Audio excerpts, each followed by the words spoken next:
নমস্কাৰ the morning শ্ব'লৈ আপোনালোকক স্বাগতম ষ্টুডিঅ'ত মই কৃপাঞ্জল ৰাজবংশী ৰাজ্যত ক্ৰমত বৃদ্ধি পাইছে কৰোনাৰ সংক্ৰমণ দুৰ্গা পূজাৰ পিছতে পৰিলক্ষিত হৈছে কৰোনা সংক্ৰমণৰ হাৰ বৃদ্ধি পোৱাৰ ঘটনা বিশেষকৈ শনিবাৰৰ দিনটোত ৰাজ্যত 269 জন লোক কৰোনাত আক্ৰান্ত হৈছে একেদৰে বিগত 24 ঘণ্টাত কৰোনাত আক্ৰান্ত হৈ 5 জনৰ মৃত্যু হোৱাৰো খবৰ আহিছে কেৱল কামৰূপ মহানগৰতে 61 জন লোক কৰোনাত আক্ৰান্ত হৈছে এফালে বৰপেটাত 33 জন যোৰহাটত 27 জন গোলাঘাটত 20 জন বঙাইগাঁৱত 2 জন ধেমাজি আৰু নলবাৰীত এজনকৈ লোক কৰোনাত আক্ৰান্ত হৈছে এফালে এই পৰ্যন্ত ৰাজ্যত কৰোনাৰ পৰা আৰোগ্যৰ হাৰ 98.45% উদ্বেগজনক খবৰ দুৰ্গা পূজাৰ পিছতে বৃদ্ধি পাইছে এতিয়া কৰোনাৰ সংক্ৰমণৰ হাৰ সেয়া শিথিল হোৱা এছঅপিয়ে নে আন কোনো কাৰণ সেয়া বিচাৰ্য বিষয় ক্ৰমত বৃদ্ধি পাইছে এতিয়া সংক্ৰমণ বিশেষকৈ শনিবাৰৰ দিনটোত যদি আমি চাবলৈ যাওঁ ৰাজ্যত 269 জন লোক কৰোনাত আক্ৰান্ত হৈছে একেদৰে বিগত 24 ঘণ্টাত কৰোনাত আক্ৰান্ত হৈ 5 জনৰ মৃত্যু হৈছে কেৱল কামৰূপ মহানগৰত 61 জন লোক কৰোনাত আক্ৰান্ত হৈছে ইফালে বৰপেটাত 33 জনে যোৰহাটত 27 জন গোলাঘাটত 20 জনে বঙাইগাঁৱত 2 জন ধেমাজি আৰু নলবাৰীত এজনকৈ লোক কৰোনাত নতুনকৈ আক্ৰান্ত হৈছে ইফালে এই পৰ্যন্ত ৰাজ্যত কৰোনাৰ হাৰ আৰোগ্যৰ হাৰ 98.45%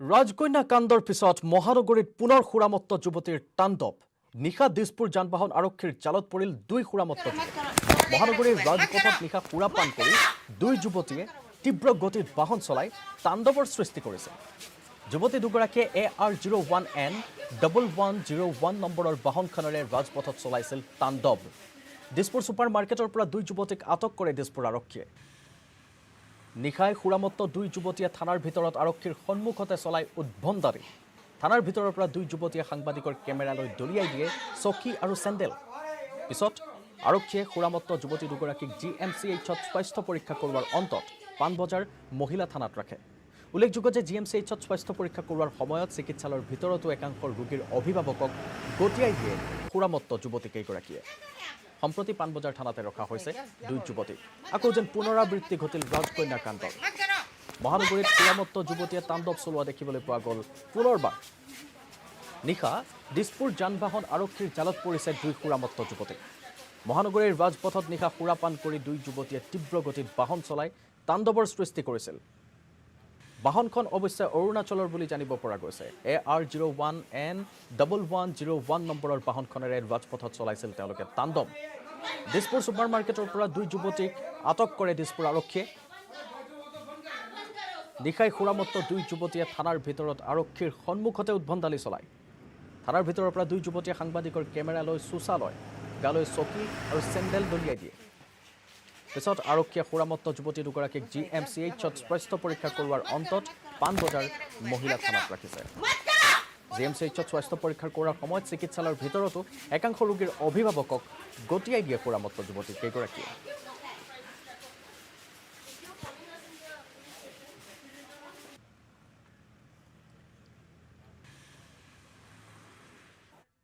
আঠাইছ নং গোসাইগাঁও বিধানসভা সমষ্টিৰ BPF দলৰ প্ৰাৰ্থীজন হ'ল RSS মানুহৰ বিজেপিৰ কৰ্মীসকলে তাৰ হৈ কাম কৰি আছে আৰু বিজেপিয়ে UPPLৰ লগতে আছে নে BPFৰ লগত আছে সেই কথা এতিয়াও ঠিৰাং কৰিব পৰা নাই বিজেপিয়ে আমাৰ AIUDFৰ প্ৰাৰ্থী খাইৰুল আনাম খণ্ডকাৰ দীৰ্ঘদিন ধৰি সমাজ সেৱাৰ লগত জড়িত হৈ আছে সমষ্টিখনৰ সকলো শ্ৰেণীৰ মানুহৰ লগতে সদ্ভাৱ আছে তেখেতৰ জনপ্ৰিয়তা আছে AIUDFৰ সভাপতি বদৰুদ্দিন আজমল সমষ্টিখনলৈ আহিব প্ৰাৰ্থীগৰাকীৰ হৈ নিৰ্বাচনী প্ৰচাৰ চলাব আমি আদিবাসী ভাইসকলৰ মোটামুটি ভাল লাভ কৰিবলৈ সক্ষম হ'ম গতিকে আমি উপনিৰ্বাচনৰ বাবে ৰণনীতি তৈয়াৰ কৰি আছো আমাৰ লগত যুঁজ হ'ব BPFৰ লগত কাৰণ BPFৰ প্ৰাৰ্থীগৰাকী RSSৰ মানুহ আমাৰ প্ৰাৰ্থী জয়ী হ'ব এই মন্তব্য কৰিলে ধুবুৰীৰ বিধায়ক নজৰুল হকে এই দুটা সমষ্টিৰ কংগ্ৰেছৰ একটা প্ৰভাৱ ছিল এই কথা বলার পরে পরেই এই কথাগুলো আপনাদের উপরে নির্ভর করবে বর্তমান যে দেশের পরিস্থিতি পরে ওনাকে এই দাবি সম্মিলিত লেটারটা দেয় দেওয়ার পরে যিখিনি মানুহ উপস্থিত হৈছে মোটামুটি ভাল মানুহ উপস্থিত হৈছে আৰু ইনশাআল্লাহ এইবাৰ নিৰ্বাচনত আমাৰ কেণ্ডিডেট জিকিব ইয়াত কোনো সন্দেহ নাই এই কাৰণে কাৰণ বিজেপি বৰ্তমানে ইউপিপিৰ লগত আছে না বিপিএফৰ লগত আছে নিজে থিৰাং কৰিব পৰা নাই বিজেপিৰ কিছুমান কেণ্ডিডেট কিছুমান সমৰ্থক যিবিলাক পৰ্টফলিঅ' ধাৰি আছে দেখা দেখি কৈ যাব নোৱাৰে, কিন্তু তলফালে বিৰোধ কৰি আছে আৰু খন্তি মাৰাটো চিয়ৰ হৈ গৈছে। ইউ পি পি এলেও তেনেকুৱা এটা সংশয়ত ভুগি আছে, কাৰণ বি পি এফে দাবী কৰি আছে আমি বিজেপিৰ লগত আছোঁ, আৰু বৰ্তমানতো গোটেই অসমে জানে ইউ পি পি এৰ লগত বিজেপি চৰকাৰ চলাই আছে। এই ক্ষেত্ৰত তেখেতসকলৰ ভোট বিভাজন হোৱাৰ সম্ভাৱনা অধিক আৰু হ'ব। যেহেতু আমাৰ কেণ্ডিডেট এজন সামাজিক কাম কৰা ব্যক্তি, তেখেতৰ জনপ্ৰিয়তা আছে, আৰু মৌলানা বদৰুদ্দিন আজমল চাহাবো ইয়াত আহিব, কেম্পেইন কৰিব। আমাৰ আদিবাসী ভোটো আমি আনিবলৈ সক্ষম হ'ম, আৰু এইকাৰণৰ কাৰণে আমি ৰণকৌশল প্ৰস্তুত কৰি আছোঁ। উপ নিৰ্বাচনৰ পূৰ্বে শনিবাৰে নিশা ভৱানীপুৰৰ কংগ্ৰেছৰ সভাত উত্তপ্ত পৰিস্থিতিৰ সৃষ্টি হৈছে। কংগ্ৰেছে আয়োজন কৰা এখন নিৰ্বাচনী সভাত একাংশ সমৰ্থকৰ মাজত তীব্ৰ বাক বিতণ্ডাৰ সৃষ্টি হয়। আব্দুল খালেক, জাকিৰ হুছেইন সিকদাৰ, সিদ্দিক আহমেদ, আব্দুল ৰহিম আহমেদৰ সন্মুখতে উত্তপ্ত হৈ পৰে ভৱানীপুৰ কংগ্ৰেছৰ নিৰ্বাচনী সভা। পিছত জাকিৰ হুছেইন সিকদাৰে নিয়ন্ত্ৰণ কৰে পৰিস্থিতি। কংগ্ৰেছৰ কেইবাজনো নেতা উপস্থিত থকা সভাখনত বিজেপি দলক তীব্ৰ সমালোচনা কৰা হয়। আগন্তুক উপ নিৰ্বাচনত ভৱানীপুৰ সমষ্টিত ফণী তালুকদাৰ পৰাজিত হ'ব বুলি কয় সাংসদ আব্দুল খালেকে। উপ নিৰ্বাচনৰ পূৰ্বে শনিবাৰে নিশা ভৱানীপুৰৰ কংগ্ৰেছৰ সভাত এয়া উত্তপ্ত পৰিস্থিতি। কংগ্ৰেছে আয়োজন কৰা এখন নিৰ্বাচনী সভাত একাংশ সমৰ্থকৰ মাজত তীব্ৰ বাক বিতণ্ডাৰ সৃষ্টি হয়। আব্দুল খালেক, জাকিৰ হুছেইন সিকদাৰ, সিদ্দিক আহমেদ, আব্দুল ৰহিম আহমেদৰ সন্মুখতে উত্তপ্ত হৈ পৰে ভৱানীপুৰ কংগ্ৰেছৰ নিৰ্বাচনী সভাখন। পিছত জাকিৰ হুছেইন সিকদাৰে নিয়ন্ত্ৰণ কৰিবলৈ সক্ষম হয় পৰিস্থিতি। কংগ্ৰেছৰ কেইবাজনো নেতা উপস্থিত থকা সভাখনত বিজেপি দলক তীব্ৰ সমালোচনা কৰা হয়। আগন্তুক উপ নিৰ্বাচনত ভৱানীপুৰ সমষ্টিত ফণী তালুকদাৰ পৰাজিত হ'ব বুলি কয় সাংসদ আব্দুল খালেকে। মইতো মাটিত দালাল নহয়, মোক যে চিনি পাব। মোৰ যদি অমানতৰ ধন বাজেয়াপ্ত হয়, তেতিয়াহ'লে তেওঁলোকে যি ইচ্ছা তেওঁ কি ত্যাগ কৰিম বুলি কৈছে, পুনৰ ত্যাগ কৰাৰ কাৰণে সাজু হৈ থাকক। কিন্তু মই এটা কথা জানো মই যে ৫টা সমষ্টিত বিজেপি আৰু তেওঁলোকৰ মিত্ৰজোঁট প্ৰবল প্ৰতিদ্বন্দ্বিতাৰ সন্মুখীন হ'ব, আৰু ভৱানীপুৰত আমি জিকি আছোঁ। উপ নিৰ্বাচনলৈ মাজত মাত্ৰ কেইটামান দিন বাকী। ইতিমধ্যে ৰাজ্যৰ 5টা সমষ্টিতে বলিছে ৰাজনৈতিক গৰম বতাহ। তাৰ মাজতে বি টি আৰৰ 58 নং তামুলপুৰ বিধানসভা সমষ্টিটো ৰাজনৈতিকভাৱে হৈ পৰিছে আকৰ্ষণৰ কেন্দ্ৰবিন্দু। বিজেপি নেতা তথা প্ৰাক্তন বিধায়ক ইমানুৱেল মুছাহাৰী, সন্দীপ বসুমতাৰী আৰু দেৱেন বৰুৱাই মনোনয়ন প্ৰত্যাহাৰ কৰিলেও তামুলপুৰ সমষ্টিটোত আউল লগাব গণেশ কছাৰীয়ে। হাগ্ৰামা মহিলাৰীৰ নেতৃত্বাধীন বি পি এফ দলে প্ৰত্যক্ষভাৱে কোনো প্ৰাৰ্থী প্ৰক্ষেপ নকৰিলেও নিৰ্দলীয়ভাৱে প্ৰতিদ্বন্দ্বিতা কৰিব বি পি এফ নেতা তথা প্ৰাক্তন কাৰ্যবাহী সদস্য গণেশ কছাৰীয়ে। ইতিমধ্যে উৰাজাহাজৰ প্ৰতীক লৈ নিৰ্বাচনী যুঁজলৈ সাজু হৈছে গণেশ কছাৰী, যাৰ বাবে তামুলপুৰত আকৰ্ষণীয় হৈ পৰিছে ৰাজনৈতিক প্ৰেক্ষাপট। ৰাজনৈতিক কিছু সমস্যাৰ বাবে বি পি এফ দলে সমষ্টিটোত প্ৰাৰ্থী প্ৰক্ষেপ নকৰিলেও গণেশ কছাৰীয়ে জানিব দিয়া মতে তামুলপুৰ সমষ্টিৰ 4টা ব্লক বি পি এফ সমিতিয়ে সমৰ্থন দিছে গণেশ কছাৰীক। হাগ্ৰামা মহিলাৰীকো প্ৰচাৰ চলোৱাৰ বাবে জনাব আমন্ত্ৰণ। তেওঁ জানিব দিয়া মতে বি পি এফৰ কৰ্মীসকলক ধৰি ৰখাৰ বাবে অৱতীৰ্ণ হৈছে নিৰ্বাচনত। উল্লেখযোগ্য যে বিগত নিৰ্বাচনৰ প্ৰাৰ্থী নোহোৱাকৈ বি পি এফ দলে সমষ্টিটোত ৪৬,০০০ ভোট লাভ কৰিছিল। সেয়ে এইবাৰ তামুলপুৰত গণেশ কছাৰীয়ে জয়ী হ'ব বুলি জানিব দিয়ে তেওঁলোকে। আপুনি প্ৰতীক কি পালে? মই হেলিকপ্টাৰ। নিৰ্বাচনৰ সময়ছোৱাত আপোনালোকৰ বি পি এফৰ সভাপতি হাগ্ৰামা মহিলাৰে কেম্পেইনিং কৰিবনে? মই আমন্ত্ৰণ কৰিম, নিশ্চয় আমন্ত্ৰণ কৰিম। কি কাৰণতে ইয়াতে প্ৰাৰ্থিত্ব নিদিলে? কিবা সমস্যা থাকিব পাৰে, কিবা এটা কৌশলগত সমস্যা থাকিব পাৰে। ইতিমধ্যে মই বিভিন্ন প্ৰেছ মিটত কৈছোঁৱে আগে পিছে, গতিকে আমাৰ দলৰ ডিচিপ্লিন ৰাখি পেলাই আমি কাম কৰি গৈ আছোঁ। আজাদীৰ অমৃত মহোৎসৱৰ লগে লগে দেশত দুগ্ধ বিপ্লৱৰ সূচনা কৰা আমুল ব্ৰেণ্ডেও ৭৫ সংখ্যক বৰ্ষপূৰ্তি পালন কৰি আছে। এই আপাহতে আপোনালোকক জনাওঁ যে আহক আমুল কেনেকৈ সেই সময়ত সফলতাৰ কাহিনী দেশ বিদেশে প্ৰচাৰ কৰি আহিছে, আমুলে কেনেকৈ নিত্য নতুন ধৰণে নিজৰ উৎপাদিত সামগ্ৰীৰ বিষয়ে জনসাধাৰণক জনাই আহিছে। আমুলৰ প্ৰকৃত বিজ্ঞাপনে নতুন কাহিনী কয়। আমুলে সদায় চেষ্টা কৰে নিজৰ কথা নিৰলে আৰু আমোদজনকভাৱে কেনেকৈ আপোনালোকৰ ওচৰলৈ লৈ যাব পাৰে। চাওঁ আহক আমুলৰ এই অমূল্য কাহিনী।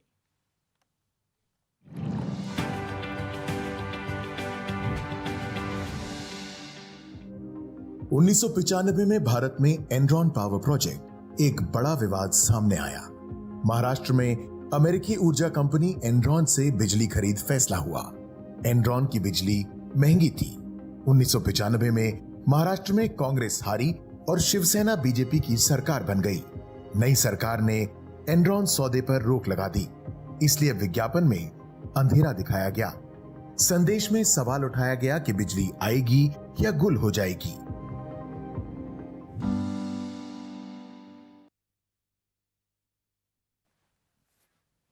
খবৰ এইদৰে অব্যাহত থাকিব। দ্য মৰ্ণিং শ্ব'ত লৈছোঁ এটা ব্ৰেক। মই ব্যৱহাৰ কৰোঁ আটাইতকৈ সবল আৰু সতেজ cement Surya cement. Surya cement অটুট ঘৰ অটুট অসম। নিউজ হেডলাইন আগবঢ়াইছে পেট চফা আয়ুৰ্বেদিক চূৰণ। পেট চফা প্ৰতিদিনে মজা।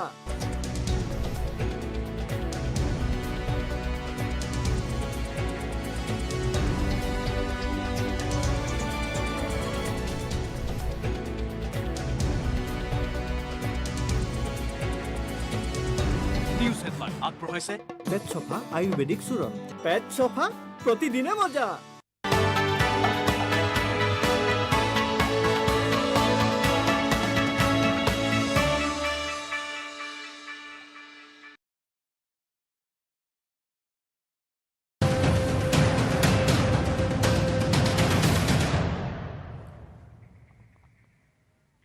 নমস্কাৰ, এয়া চিটি 18 ষ্টুডিঅ'ত মই কৃপাঞ্জল ৰাজবংশী। প্ৰথমটো খবৰ ফিল'বাৰীৰ। শিক্ষয়িত্ৰীৰ অপমানক লৈ ফিল'বাৰীত এখন বিশাল ৰাজহুৱা সভা অনুষ্ঠিত হ'ল ঠিকে, কিন্তু কোনো ধৰণৰ গ্ৰহণযোগ্য মীমাংসাত উপনীত হ'ব নোৱাৰিলে সভাত উপস্থিত শিক্ষক শিক্ষয়িত্ৰী তথা শিক্ষাৰ্থী তথা দলীয় নেতাসকল। প্ৰশাসনৰ লোকো উপস্থিত থকা সভাখনত শিক্ষয়িত্ৰীগৰাকীক শিক্ষাৰ্থীয়ে আঁঠু ল'বলৈ বাধ্য কৰোৱা ঘটনাটোৰ সন্দৰ্ভত সৃষ্টি হয় তীব্ৰ বাক বিতণ্ডা। নিউজ 18 এই ভয়ংকৰ কাণ্ড পোহৰলৈ অনাৰ পিছতে আজি অনুষ্ঠিত কৰা হৈছিল এই ৰাজহুৱা সভাখন। কিন্তু সভাখনত শিক্ষয়িত্ৰীগৰাকীক অপমান কৰাৰ ঘটনাৰ পৰিৱৰ্তে সভাৰ সভাপতি কোন হ'ব তাক লৈহে কিছু সময় ধৰি সৃষ্টি হয় এক বিশৃংখল পৰিস্থিতি। সভাখনত বিদ্যালয়খনে লোৱা মাচুল সন্দৰ্ভতো আলোচনা হয়। প্ৰায় 3 ঘণ্টা ধৰি চলা এই সভাত দুই পক্ষই বুজাবুজিলৈ আহে যদিও দোষী ছাত্ৰ নেতা সন্দৰ্ভত গ্ৰহণ কৰে নমনীয় স্থিতি, যিটো কথা একাংশ লোকৰ মনত সৃষ্টি কৰিছে তীব্ৰ অসন্তুষ্টি। নিশ্চিত ৰূপতে খবৰটোৱে এতিয়া ছ'চিয়েল মিডিয়া ওৰফে সংবাদ মাধ্যমতো যথেষ্ট খলকনি তুলিছে। শিক্ষয়িত্ৰী এগৰাকীয়ে আঁঠু লৈছিল ছাত্ৰ ছাত্ৰীৰ ওচৰত, সেই ঘটনাক লৈহে দিয়া হৈছিল এই সভাখন। কিন্তু সভাখনত নমনীয় স্থিতি গ্ৰহণ কৰিলে সভাৰ লোকসকলে বা কৰ্তৃপক্ষ। শিক্ষয়িত্ৰীৰ অপমানক লৈ ফিল'বাৰীত এখন ৰাজহুৱা বিশাল সভা আয়োজন কৰা হ'ল ঠিকেই, কিন্তু কোনো ধৰণৰ গ্ৰহণযোগ্য মীমাংসাত উপনীতই হ'ব নোৱাৰিলে সভাত উপস্থিত থকা শিক্ষক শিক্ষাৰ্থী তথা দলীয় নেতাসকলে। প্ৰশাসনৰ লোকো উপস্থিত আছিল সভাখনত। শিক্ষাৰ্থীৰ সন্মুখত শিক্ষয়িত্ৰীগৰাকীয়ে আঁঠু ল'বলৈ বাধ্য কৰা এই ঘটনাটোৰ সন্দৰ্ভত তীব্ৰ বাক বিতণ্ডাৰ সৃষ্টি হৈছিল, যিটো নিউজ 18 আনিছিল পোহৰলৈ। আৰু তাৰ পাছতে অনুষ্ঠিত হৈছিল ৰাজহুৱা সভাখন। কিন্তু সভাখনত শিক্ষয়িত্ৰীগৰাকীক অপমান কৰাৰ ঘটনাৰ পৰিৱৰ্তে সভাৰ সভাপতি কোন হ'ব তাক লৈহে কিছু সময় ধৰি সৃষ্টি হয় এক বিশৃংখল পৰিস্থিতিৰ। সভাখনত বিদ্যালয়খনে লোৱা মাচুল সন্দৰ্ভতো আলোচনা হয়। প্ৰায় 3 ঘণ্টা ধৰি চলা এই সভাত দুই পক্ষই বুজাবুজিলৈ ঠিকেই আহে, কিন্তু দোষী ছাত্ৰ নেতা সন্দৰ্ভত গ্ৰহণ কৰে নমনীয় স্থিতি, যিটো কথাই একাংশ লোকৰ মনত এতিয়া সৃষ্টি কৰিছে তীব্ৰ অসন্তুষ্টিৰ।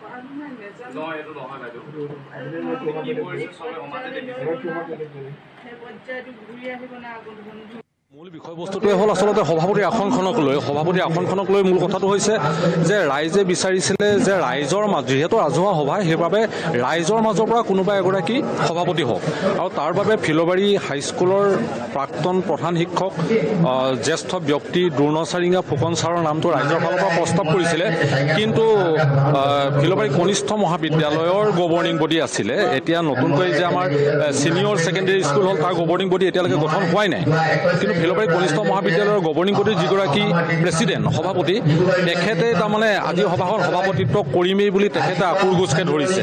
আৰু ৰাইজে প্ৰস্তাৱ কৰা মতেও তেওঁ মানি নলয়। আৰু যেতিয়া দ্ৰোণচাৰিঙা ফুকন ছাৰক ৰাইজে সভাপতি পাতিব বিচাৰিলে, তেতিয়া তেখেতে মানে মঞ্চ এৰি পিনে তেওঁ গুচি গৈছে।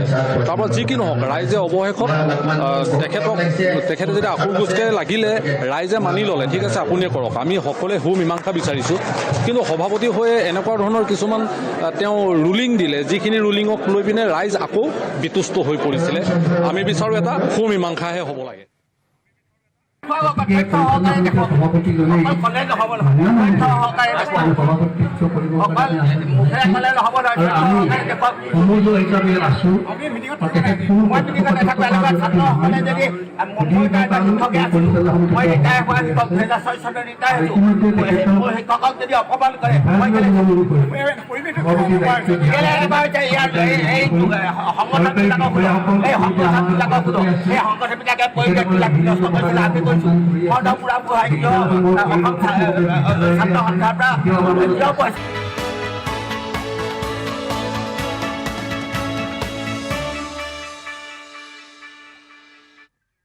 দ্য মৰ্ণিং শ্ব'ৰ দ্বিতীয় অংশলৈ স্বাগতম।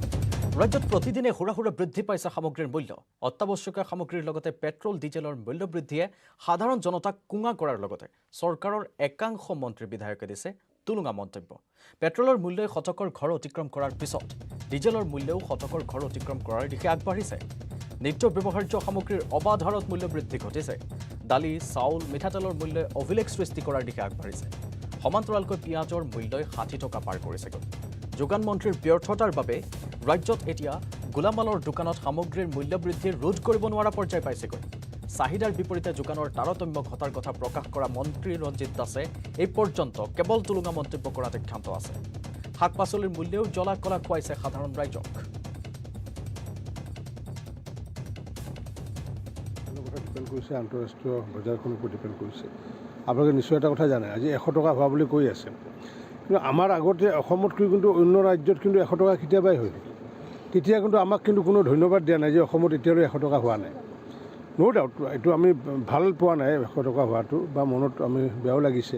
কিন্তু যিহেতু ডিপেণ্ড কৰে বিভিন্ন ধৰণৰ কথাৰ ওপৰত, GSTৰ ওপৰত ডিপেণ্ড কৰে, কিমান বেৰেলত কিমান দাম পৰে আন্তঃৰাষ্ট্ৰীয়, এইটো ডিপেণ্ড কৰে। গতিকে মই ভাবোঁ যে আগন্তুক দিনত এইটো সুস্থিৰ পৰিৱেশ, হয়তো সুস্থিৰ অৰ্থনীতি যিহেতু আহিছে, মাননীয় মোদী ডাঙৰীয়াই ইয়াকে টেকেল কৰিব পাৰিছে। কাৰণ কিয় যে আচলতে এই সময়ত অৰ্থনীতি বিধ্বস্ত হ'ব লাগিছিলে। অন্য বহুত ৰাষ্ট্ৰৰ অৰ্থনীতি বিধ্বস্ত হ'ল, কিন্তু মাননীয় প্ৰধানমন্ত্ৰী ডাঙৰীয়াই আমাৰ অৰ্থনীতি বিধ্বস্ত হ'বলৈ দিয়া নাই। এনেকুৱা প্ৰত্যাহ্বানৰ সমূহত আমি এটাও কিন্তু সোধাটোৰ নাই কিন্তু ব্যক্তি। আৰু যাৰ কাৰণে আজি অন্ন সুৰক্ষাৰ জৰিয়তে যিমানবোৰ ৰেচন সামগ্ৰী যোগান ধৰি আহিছে, এই কৰোণা কালৰ কাৰণে প্ৰতিগৰাকী ব্যক্তিলৈ আমি 5 কিলোকৈ অতিৰিক্ত ৰেচন সামগ্ৰী দি আহিছোঁ।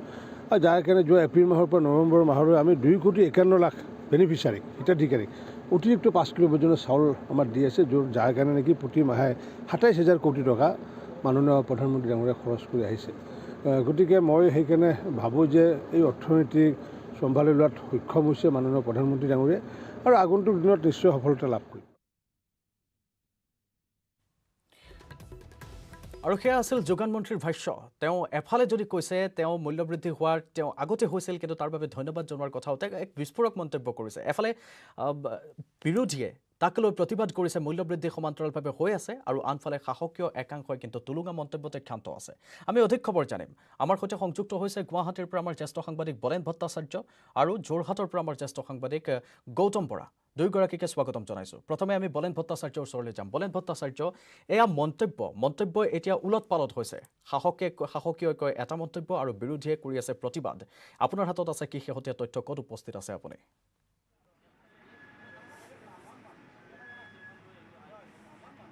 চাওক, এই মুহূৰ্তত মই হোলচেল এখন উপস্থিত আছোঁ, য'ত পাইকাৰী বিক্ৰেতাৰ আচলতে আজিৰ তাৰিখত গুৱাহাটী মহানগৰীৰ বজাৰৰ কি ৰূপ সেই বিষয়টো জানিবৰ কাৰণে গণেশগুৰি হোলচেলত উপস্থিত আছোঁ।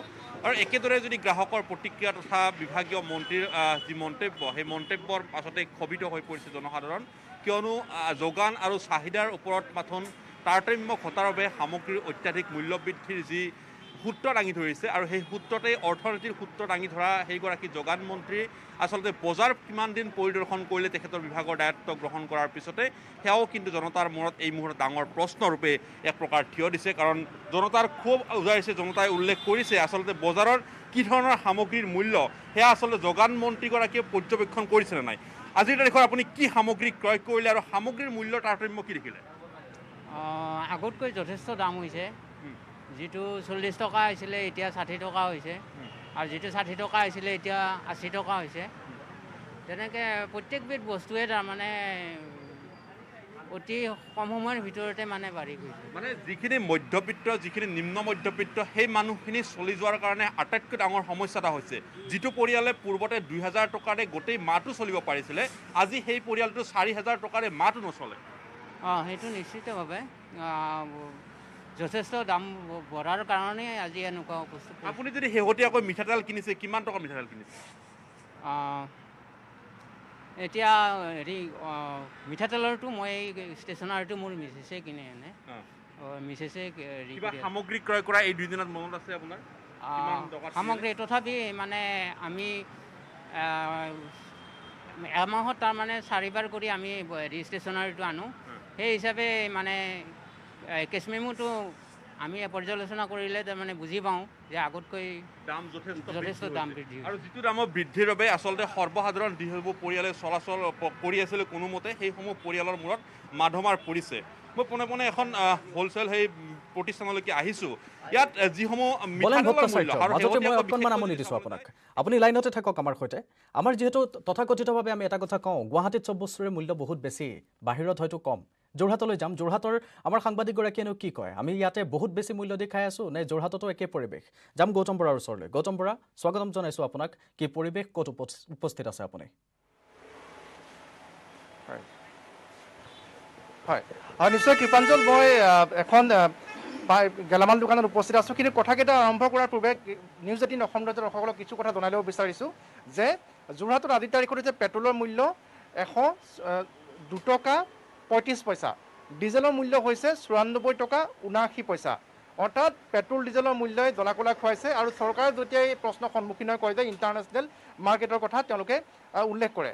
আৰু গেলামালৰ দোকানৰ কথা যদি আমি ক'বলৈ যাওঁ, বিভিন্ন সামগ্ৰীৰ মূল্য বৃদ্ধি পাইছে। আৰু তাৎপৰ্যপূৰ্ণভাৱে যি চাহিদা আৰু যোগানৰ কথা কৈছে মন্ত্ৰীগৰাকীয়ে, আমি দেখিবলৈ পাইছোঁ যে যোৰহাটত পাইকাৰীত যি মূল্য আৰু যিসমূহ খুচুৰা বিক্ৰেতা আছে, যিসমূহ গেলামালৰ দোকান আছে, প্ৰত্যেকখন দোকানত কিন্তু মূল্যৰ তাৰতম্য আছে। সেয়া মই কোৱা কথা নহয়, এগৰাকী গেলামাল দোকানৰ যি স্বত্বাধিকাৰী তেখেতৰ মুখৰ পৰা আমি সেই কথা জানিম। কিন্তু কৃপাঞ্জল, আৰু কিছু কথা ক'লেও বিচাৰিছোঁ যে সেয়া হৈছে শেহতীয়াকৈ চৰকাৰখনে যি ধৰণৰ টুলুঙা মন্তব্য দি আহিছে মূল্য বৃদ্ধিক কেন্দ্ৰ কৰি। তাৰ বিপৰীতে আপুনি চাব, যদি আমি যোৰহাটৰ কথাই যদি পৃথকভাৱে উল্লেখ কৰিবলৈ যাওঁ যে উন্নয়ন একেবাৰে স্তব্ধ হৈ গৈছে। আৰু ৰাইজে মত ব্যক্ত কৰিছে যে এইখন এখন কথা চৌকী চৰকাৰ। কিয়নো আপুনি লক্ষ্য কৰক, যি সীমা সমস্যা আছিলে, সীমা সমস্যা কেন্দ্ৰ কৰি চৰকাৰখনে এমাহ পাৰ কৰিছিলে, ৰাইজৰ তাত সমৰ্থন আগবঢ়াইছিলে, তাত কোনো টকা পইচাৰ খৰচ হোৱা নাই চৰকাৰৰ। ঠিক সেইদৰে উচ্ছেদ কৰা, ঠিক সেইদৰে দি দালাল চক্ৰ কৰায়ত্ব কৰাকে ধৰি এক গিমিক সৃষ্টি কৰিবলৈ গৈ আছে চৰকাৰখনে। কিন্তু উন্নয়নক একাষৰীয়া কৰি থৈছে। অৰ্থাৎ যিসমূহ কাম কৰিলে চৰকাৰখনৰ ধন ব্যয় নহয়, তেনেধৰণৰ কামতে যেন চৰকাৰখন ব্যস্ত হৈ আছে। তাৰ বিপৰীতে উন্নয়ন একেবাৰে স্তব্ধ। কিয়নো যোৰহাটৰ কথা যদি আমি উল্লেখ কৰোঁ, যোৰহাটৰ ষ্ট্ৰীট লাইট নজ্বলে। আজিও যোৰহাটৰ ৰাইজে প্ৰতিমাহে পানীৰ কাৰণে আন্দোলন কৰিব লগা এক অৱস্থা হৈ আছে। আৰ্বান ৱাটাৰ ছাপ্লাই বিভাগৰ কথা আমি নক'লেও হ'ব, নিউজ 18 অসম নৰ্থ ইষ্টৰ দৰ্শকসকলে নিশ্চয় প্ৰতিমাহে সেই দৃশ্য চাবলৈ পায়। ঠিক সেইদৰে ৰাজপথৰ কথা যদি ক'বলৈ যাওঁ, 4 লেনত গাড়ী চলাচল কৰিবৰ কাৰণে যোৰহাটবাসী ৰাইজে বৰ্তমান ভয় কৰিব লগা হৈছে যে যদিহে যোৰহাটৰ পৰা টিয়কলৈ যাতায়াত কৰিব লগা হয়, তেনেহ'লে গাড়ীৰ ছাছপেনশ্যন তথা এলাইনমেণ্ট পুনৰ ভাল কৰিব লগা হয়। প্ৰতিগৰাকী নাগৰিকৰ সেই মন্তব্য। আৰু শেহতীয়াকৈ ভোটৰ ওপৰত দানৰ পৰা দি মূল্য বৃদ্ধি নিয়ন্ত্ৰণ কৰাত যে চৰকাৰ কেনেধৰণে ব্যৰ্থ হৈছে আমি নকওঁ। গেলামালৰ ব্যৱসায়ী আছে, জানিবলৈ চেষ্টা কৰিম। দাদা অলপ ক'ব নেকি, প্ৰত্যেকখন দোকানতে আপোনালোকৰ দাম কিয় বেলেগ বেলেগ? তেলৰ কথাটো বিশেষকৈ মই নকওঁ, এইটো ইণ্টাৰনেশ্যনেল মাৰ্কেটৰ কথা। কিন্তু মই যিটো দেখিছোঁ গেলামালৰ এই খুচুৰা যিখিনি ব্যৱসায়ী, এই ব্যৱসায়ী গাত এটা বস্তু দেখিবলৈ পাইছোঁ। মই এজন মানে গেলামাল ব্যৱসায়ী। কথাটো হ'ল যোগান বিভাগকো এটা বস্তু মই দুখ দিব নোৱাৰোঁ, তেখেতসকলে এটা নিৰ্ধাৰিত দাম ঠিক কৰি থৈছে। সেইমতে চবেই প্ৰত্যেকটো দোকানীয়ে বস্তু ক্ৰয় কৰে। কিন্তু এটা বস্তু দেখিবলৈ পাইছোঁ, মচুৰ দাইলৰ ক্ষেত্ৰতে হওক, মিঠাতেলৰ ক্ষেত্ৰতে হওক, আলু পিঁয়াজেই হওক, প্ৰত্যেক দোকানৰে বিভিন্ন ধৰণৰ দাম। মোৰ দোকানত যদি আজি মচুৰ দাইলত যদি 105 টকা হয়, অইন মোৰ কাষৰ দোকানত 115 টকা 110 টকা বিক্ৰী কৰিবলৈ বাধ্য হয়। এতিয়া মই ক'বলৈ বিচাৰিছোঁ কাষ্টমাৰ মানে কি গ্ৰাহক সজাগ হ'ব হ'ল। যিহেতু মানে নিজৰ মনত যি দাম ধৰে সেইমতে বিক্ৰী কৰিলে নহ'ব। এটা গুৰুত্বপূৰ্ণ কথা কৈছে গৌতম বৰা। এই মুহূৰ্তত তেওঁ কৈছে যে গ্ৰাহক সচেতন হ'ব লাগিব। কিন্তু গ্ৰাহক সকলো সময়তে তেওঁলোকে ইখন দোকানৰ সৈতে সিখন দোকানত এক পোৱা দালি ল'বলৈ বা আধা কিলো দালি ল'বৰ সময়ত তেওঁলোকে তেনেকৈ গৈ সুধি নাথাকে যে আপোনাৰ তাত কিমান, তাতে গৈ কিমান। কোনে নিয়ন্ত্ৰণ কৰিব এই মূল্যসমূহ? বলেন ভট্টাচাৰ্যৰ ওচৰলৈ যাম, আপুনি লাইনতে থাকক। বলেন ভট্টাচাৰ্য, তেওঁলোকে কৈছে, তেওঁলোকৰ তথাকথিত শাসকীয় মন্ত্ৰী এগৰাকীয়ে কৈছে, বিধায়ক এগৰাকীয়ে কৈছে, তেওঁ কৈছে যে 2400 টকাকৈ যিহেতু ভেকচিন দিয়া হৈছে প্ৰত্যেককে সেইবোৰ টকা ক'ৰ পৰা উলিয়াব মানে কি তেওঁলোকে ইফালৰ পৰা দি আছে আৰু ৰাইজৰ মূৰত মাধমাৰ দি আৰু এই ধৰণে পইচাসমূহ তেওঁলোকে সংগ্ৰহ কৰি থকা বুলি তেওঁলোকৰ মুখেৰে ওলাইছে ইনডাইৰেক্টলি কৈছে পৰোক্ষভাৱে কথাখিনি কৈছে বলেন ভট্টাচাৰ্য নিয়ন্ত্ৰণ কৰাৰ ক্ষেত্ৰত কি হ'ব এতিয়া মহানগৰীত কি হ'ব যেহেতু মহানগৰীত যথেষ্ট ব্যস্ততা আমি তাৰ মাজতে প্ৰত্যেকে দৌৰাদৌৰিকৈ কিবা সামগ্ৰীসমূহ ঘৰলৈ লৈ যোৱা যায় ব্যস্ততাৰ মাজত তাতে কোভিড প্ৰটকল ইমানবোৰ মাধমাৰ কি হ'ব এতিয়া মহানগৰীত চাওক প্ৰথম কথাটোৱে হৈছে অসামৰিক যোগান বিভাগ বুলি এটা বিভাগ আছে আৰু বিভাগত কেইবাগৰাকীও ইতিমধ্যে পৰিদৰ্শক আছে আৰু প্ৰতিখন জিলা উপায়ুক্তৰ সেই জিলা উপায়ুক্তৰ অধীনত থকা পৰিদৰ্শকসকলে আচলতে সেই বজাৰসমূহ পৰীক্ষণ কৰিব লাগে আৰু বজাৰৰ যিসমূহ দাম সেই দামৰ তাৰতম্য আচলতে তেখেতসকলে চাব লাগে বিশেষকৈ পাইকাৰী বজাৰ আৰু খুচুৰা বজাৰৰ মাজত যি তাৰতম্য সেই তাৰতম্যসমূহ চোৱা তেখেতসকলৰ দৰকাৰ সেই কৰিবলৈ যোৱা সময়ছোৱাত বিশেষকৈ সংবাদ মাধ্যমত যেতিয়া বাতৰি পৰিৱেশন হয় তেতিয়াহে আচলতে বজাৰসমূহলৈ আহে আৰু মই যদি চাওঁ যিখন প্ৰতিষ্ঠানত উপস্থিত আছোঁ সেই প্ৰতিষ্ঠানখন যদি চাবলৈ যায় ইয়াত কিন্তু কোনো ধৰণৰ তেনেকুৱা ফলক এখন আঁৰি থোৱা হোৱা নাই য'ত আচলতে সামগ্ৰীৰ মূল্যৰ তালিকা য'ত আচলতে এই বাতৰি হয়তো পৰিদৰ্শন কৰাৰ পিছতে অহা কাইলৈ তেখেতসকলৰ ফালৰ পৰা এটা অভিযানিক গোট এটা ওলাব আৰু বিশেষকৈ স্কাউট টীম বুলি আচলতে জিলা উপায়ুক্তৰ তৰফৰ পৰা সখন এটা তেখেতসকলৰ নমুনা ওলায় আৰু সেই নমুনাই এক প্ৰকাৰ সেইসমূহ বজাৰ পৰিদৰ্শনৰ কাৰণে তেখেতসকলে সেইসমূহ ফলক আঁৰি দিবলৈ তেখেতসকলে কঠোৰ নিৰ্দেশ আৰু প্ৰদান কৰে আলু পিঁয়াজৰ যেতিয়া দাম বৃদ্ধি হয় তেতিয়াহ'লে সেই ফলকখন তেখেতসকলে আঁৰিবলৈ নিৰ্ধাৰণ কৰে কিন্তু এই মুহূৰ্তত যদি চায় তেতিয়াহ'লে গুৱাহাটী মহানগৰীত তেনেসমূহ পাইকাৰী প্ৰতিষ্ঠান বা খুচুৰা প্ৰতিষ্ঠানসমূহত তেনেকুৱা ধৰণৰ কোনো চাইনবোৰ্ড নাই তাত সামগ্ৰীৰ মূল্য জানিব পৰাকৈ প্ৰতিজন গ্ৰাহকে হয়তো প্ৰতিজন গ্ৰাহকে খুচুৰা গ্ৰাহকে যেতিয়া সামগ্ৰী ক্ৰয় কৰিবলৈ আহে তেতিয়াহ'লে তেখেতসকলে হয়তো প্ৰতিখন দোকানত 10 বাৰ তেখেতসকলে সুধিবলৈ তেখেতসকলৰ হয়তো সময় নাথাকিব গতিকে সঁচা অৰ্থত তেখেতসকলে যেতিয়া কোনোবা এখন প্ৰতিষ্ঠানলৈকে আহে তেখেতসকলে সেই চাইনবোৰ্ডখন চাই তেখেতসকলে দামটো নিৰ্ধাৰণ কৰে কিন্তু দেখিবলৈ পোৱা যায় যে সেয়া আচলতে নহয় বাস্তৱৰ ভিতৰত সেয়া নহয় বাবেহে আচলতে একাংশ ব্যৱসায় আচলতে সুযোগ গ্ৰহণ কৰি আছে আৰু দামৰ যি তাৰতম্য সেই তাৰতম্যটো আচলতে যেতিয়া আপুনি গ্ৰাহক ৰূপে এখন প্ৰতিষ্ঠানত আহে তেতিয়াহ'লে দামৰ সম্পূৰ্ণ প্ৰভেদটো ওলাই পৰে এই মুহূৰ্তত মই বিক্ৰেতা জানিব বিচাৰিম আপোনাৰ দ্বাৰা যোগান বিভাগ তৎপৰ হয় যেতিয়া সংবাদ মাধ্যমত বাতৰি পৰিৱেশন হয়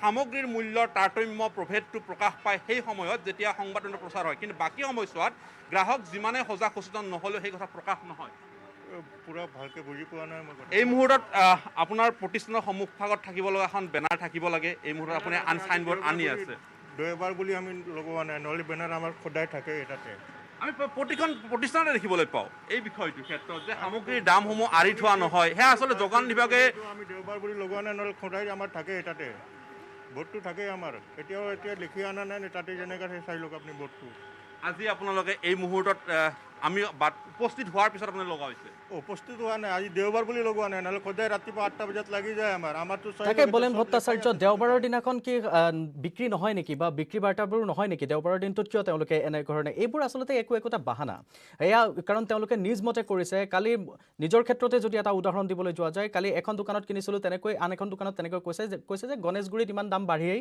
গণেশগুৰিত কমেই বাঢ়েই তেওঁলোকৰ বহুকেইটা নানানটা বাহানা আচলতে তেওঁলোকক নিয়ন্ত্ৰণ কৰাৰ সময় হৈছে ধন্যবাদ জনাইছোঁ বলেন ভট্টাচাৰ্য আৰু যোৰহাটৰ পৰা গৌতম বৰা আপোনাকো ধন্যবাদ জনাইছোঁ যি আপোনালোকে যথেষ্ট সময় দিলে আমাক ধন্যবাদ জনাইছোঁ আমি এইবাৰ ধুবুৰীলৈ যাম ধুবুৰীত আমাৰ সাংবাদিক জ্যোতিৰ্ময় চক্ৰৱৰ্তী আমাৰ সৈতে পোনপটীয়া সম্প্ৰচাৰত সংযুক্ত হৈছে জ্যোতিৰ্ময় চক্ৰৱৰ্তী আপোনাৰ ওচৰলৈ আহিছোঁ ইয়াত এতিয়া যধে মধে যোনে যেনেকৈ পাৰিছে দাম বঢ়াইছে আৰু এতিয়া বিয়াগুম বিভাগটোৰ কাণসাৰ নাই ক'ত উপস্থিত আছে কেনে পৰিৱেশ আপোনাৰ তাত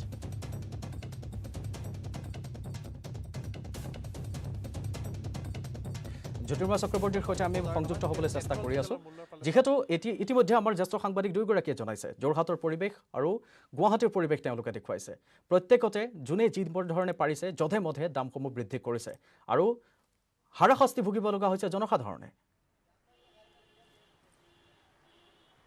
হয় নিশ্চয়কৈ হাৰাশাস্তি ভুগিবলগীয়া হৈছে জনসাধাৰণে আৰু এটা কথা স্পষ্ট যে বৰ্তমানে আচলতে যি হাৰত মূল্যবৃদ্ধি হৈছে কেৱল মাত্ৰ বজাৰৰ মূল্যবৃদ্ধি নহয় পেট্ৰল ডিজেলৰ কথাও যদি আমি ক'ব যাওঁ 102 টকা কিবা পইচা বৰ্তমানে পেট্ৰল আৰু 94 টকাৰ ওপৰত ডিজেল যদি আমি বজাৰত বেপাৰীৰ লগত কথা পাতোঁ তেওঁলোকে স্পষ্টকৈ কয় যে পেট্ৰল ডিজেলৰ মূল্য বৃদ্ধি পাইছে আমাৰ ট্ৰান্সপৰ্টেশ্যন চাৰ্জ বৃদ্ধি পাই গৈছে এইকাৰণে বস্তুৰ দাম বৃদ্ধি পাইছে এইবিলাক আচলতে সকলো এটা বাহানা বৰ্তমানে আচলতে যদি ক'বলৈ যায় কোনো ধৰণৰ নিয়ন্ত্ৰণহীন এটা পৰিৱেশ চলিছে আচলতে যোগান বিপণনত যি ধৰণৰ নিয়ন্ত্ৰণ হ'ব লাগিছিল কোনো ধৰণৰ নিয়ন্ত্ৰণ নোহোৱাৰ ফলত কিন্তু এনেধৰণৰ পৰিস্থিতিৰ সৃষ্টি হৈছে যি পৰিস্থিতিয়ে দুৰ্গা পূজাৰ সময়ত হওক বা আগন্তুক লক্ষী পূজা আহি আছে এই সময়টোত বজাৰে নিজৰ মুনাফা কমাবলৈ সকলোৱে নিজৰ নিজৰ পন্থা বাছি লৈছে কোনোবাই কৈছে পেট্ৰলৰ দাম বৃদ্ধি কোনোবাই কৈছে ডিজেলৰ দাম বৃদ্ধি ইত্যাদি নানা অজুহাত কৈছে কিন্তু আচলতে যোগান বিভাগ বুলি যে এটা বিভাগ আছে তেওঁলোকে মূল্য নিয়ন্ত্ৰণৰ ক্ষেত্ৰত বা বজাৰত তেওঁলোকৰ যে এটা ষ্ট্ৰিক্ট ভিজিলেন্স থাকিব লাগিছিল আচলতে বজাৰ যে কিদৰে কি চলি আছে সেয়া নাই কেৱল মাত্ৰ FLS যোগে ৰাতিপুৱা উঠি দালিৰ দাম ইমান চাউলৰ দাম ইমান চেনিৰ দাম ইমান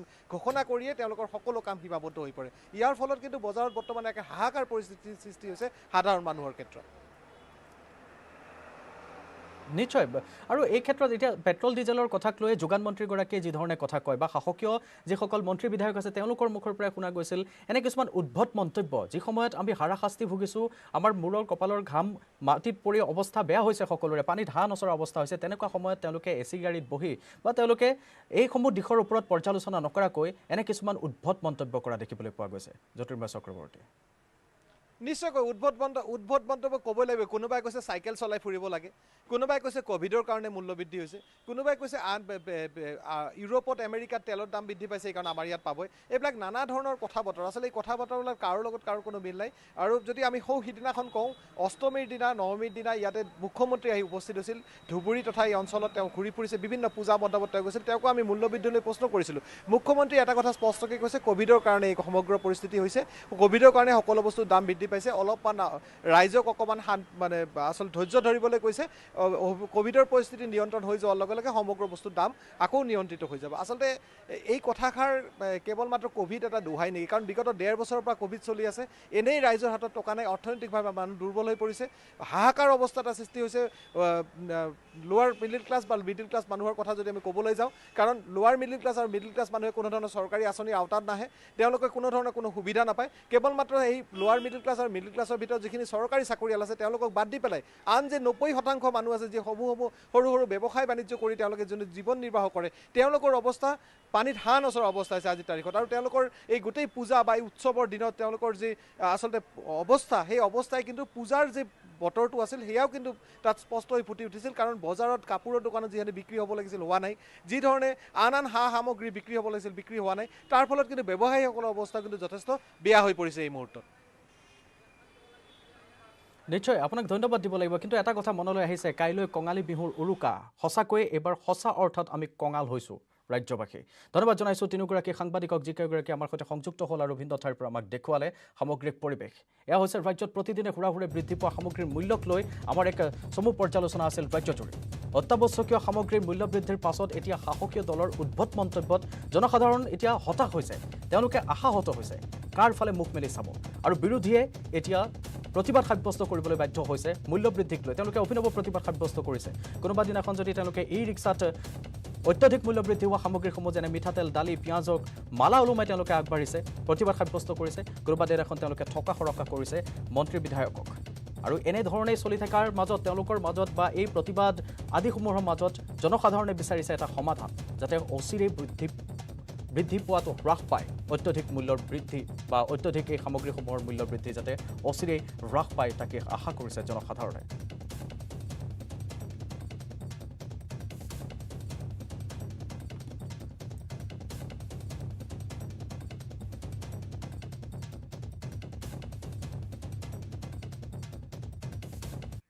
দ্য মৰ্নিং শ্ব'ত আৰু গুৰুত্বপূৰ্ণ খবৰ আছে জনাই থাকিম এটা বিৰতি লৈছোঁ মই ব্যৱহাৰ কৰোঁ আটাইতকৈ সবল আৰু সতেজ চিমেণ্ট